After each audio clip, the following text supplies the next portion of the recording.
I know. This is the door? Okay. See you inside. There'll be a Q&A.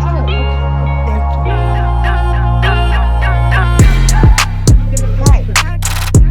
Oh, go here. The film.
Okay.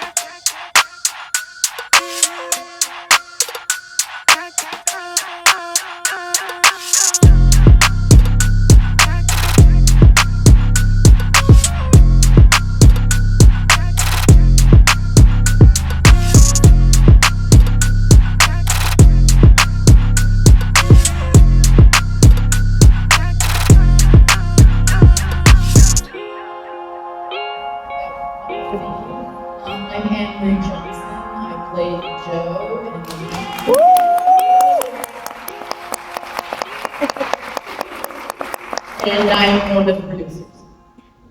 And I'm Marty Gottlieb. I wrote and directed this, and I'm also in the film, but under a different name. Yeah.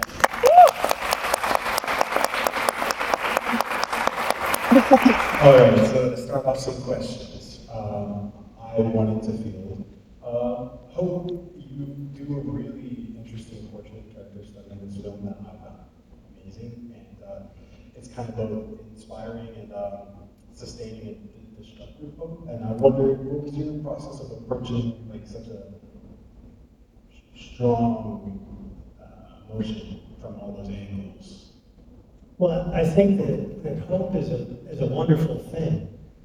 It really does push us forward so often, but there are times when we have a false hope that needs to be addressed because that can hold us back. And in Joe's case, Anne Marie's character, and in her sister's case, they come at it from two different angles and both need each other to break through, to push forward, and move on with life in a different way, a more purposeful way for both of them. And for those of us in the arts, even not in the arts, but in a career that you strive to achieve, hope. I'm here to know 99% of the time, but you hope for that 1% where you could get a role that could change your life, could change your career, get a new job, you hope to meet. If you lose one mate, you hope, you dream, you pray. I equate hope with prayer, because I do a lot of prayer. And so you pray for something, and it's addictive. Hope is addictive. Golf, you hope the next hole, you'll hit a better, for the golfers out there. You just hope. Without hope, you cannot live. Yeah. I guess Joe is such a grounded character. I had myself wondering while I watched how much of that was you guys in there. Was there any experiences particularly that you were able to draw on, or is it? First of all, I'm nothing like Joe, so I always love playing characters that I have no relationship to. I mean, that's why you're an actor, right? But I could not have performed this type of work. This is not what people usually see me in. They usually see me in comedies or whatever. This was out of my wheelhouse of comfort. And I don't think I would have ever done that without Marty. I mean, not only is he an incredible screenwriter and an incredible director, but he's my husband. He's been my husband for almost 40 years. So, Yes. you know, which is a miracle. It's a perversive dog, yes, yeah. So, yeah, he brought, that performance is all due to my husband. There is a lot of our lives, and I think anybody of a certain age can relate to this, where we get pushed out of doing things that we love to do. The world seems to tell us, you're finished, you're over, you're done, move on, let's bring the younger crowd in. And we heard from a guy actually who in Florida, and he said something that was great. He said, you know, I love this film because you don't let the world tell you when you're done. You say when you're done. And so many of our friends, at least in our business that we see all the time, are getting pushed out. There aren't a lot of roles remaining for people of a certain age. Certainly people of color, it's a double whammy.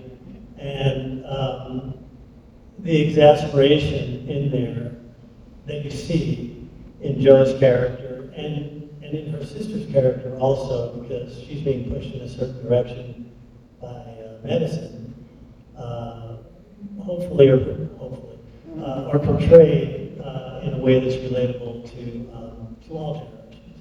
I think what I miss sharing is the one thing Joe and I definitely have in common is being forced out of our careers. I am forced out of my career because of my age. When not only am I an actor, but I was once the vice president of my union, the Screen Actors Guild, and we did multiple studies about age discrimination, especially for women of color.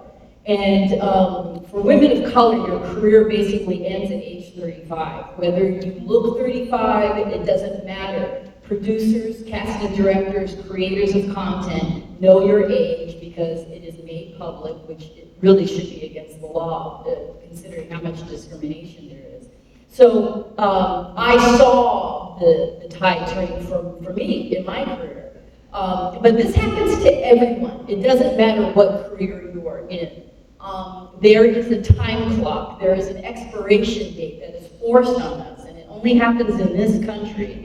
And it is the only ism that is still allowed, ageism. And I think we have to be strong, and especially as women and women of color, we have to talk about this openly. And I think this film helps making us feel comfortable to say, I'm viable. I may not be able to reproduce any longer, but that doesn't mean I cannot produce good work. Well said. I was hoping to turn to the audience if you guys have any questions. Yes. Certainly enjoyed the film. And I'm a person of faith. I'm actually in ministry as well. And so this idea of hope was really prominent for me. And I saw the transition, those things that the sisters were hoping for, another role, another opportunity, perhaps using those, the different medical practices. I saw the transition from hope based upon something that you can almost count on to hope that you really couldn't see. And then the hope of being together and what would it look like? Can we survive? Can we live? Can we mend this relationship? I saw the whole transition from something tangible to something spiritual and intangible. And that took not just hope, it took faith. Because that's the substance of things hoped for, the evidence of things not seen. So I appreciated that. The other thing I appreciated is seeing Joe go and work with those young people. I could see if there was ever a sequel, her working as a teacher, pouring into the next generation. And then that hope being transferred into those younger folks that she's working with. So I really appreciated the story. Thank you. Anybody else have anything they would like to ask? Phenomenal. I'm just blown away that something of this caliber is so close to local. because it was on such another level, you're going to force me to pull out my Siskel and Ebert. First of all, the writing, can we talk about the writing, was poignant and relevant. It was gritty, it was just so heartwarming, and the film not only spoke to me, it spoke for me. Just coming out of cancer and going through what your sister on film went through, it touched my heart, but also there were some candid conversations that I never got the courage to say to my sister, but you said it on film.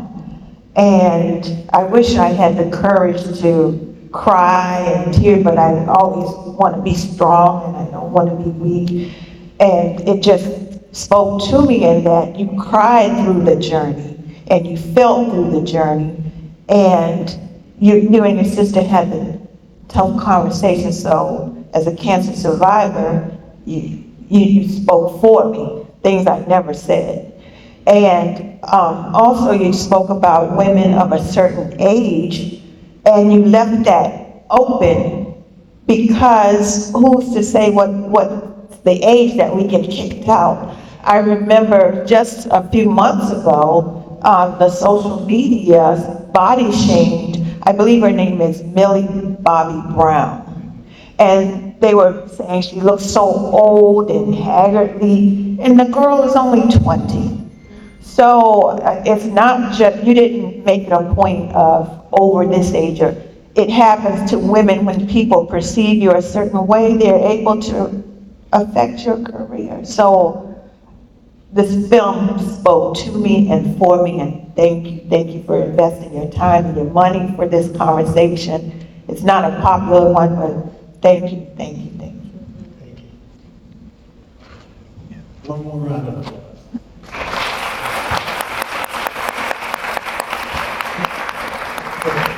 Are we all reset? Are we on our way? Oh, I was just going to turn to you guys. You guys did amazing work. If you would like the opportunity to give yourself a plug, where can the audience follow you, follow the project in the future? Okay, so we are completely illiterate when it comes to the social media world. That happens for us. But two things I wanted to say. One is, if you like the film, you can vote. You'll get an email, I guess, from Riff. It takes you to a link, and you can vote that way for the film, however you felt. The other is a big shout out to the Iron King contingent, who is been playing with me since 7th grade. Wow. And there's nobody more supportive. We love you all, and thank you. And, okay, we don't want to jinx it, but we think we have a distribution. Oh. So, you will be able to see our film, and we'll be in the theaters in November, but you'll be able to see our films in your home streaming and whatnot, probably by late February or early March. So, praise God. We are very blessed. So, thank you. One more thing on the vote. If you go to your app store and you download Eventive Ballots, that will be the app that allows you to sign in the same email you use to get your tickets, and you'll be able to vote one vote per ticket. Eventive Ballot. Thank you everyone for coming in the rain. We appreciate you. We appreciate you. Congratulations on 40 years. Shout out to 2 weeks newlyweds. Oh. I remember that stage. Newlyweds. So, congratulations. Thank you. And thank you everybody.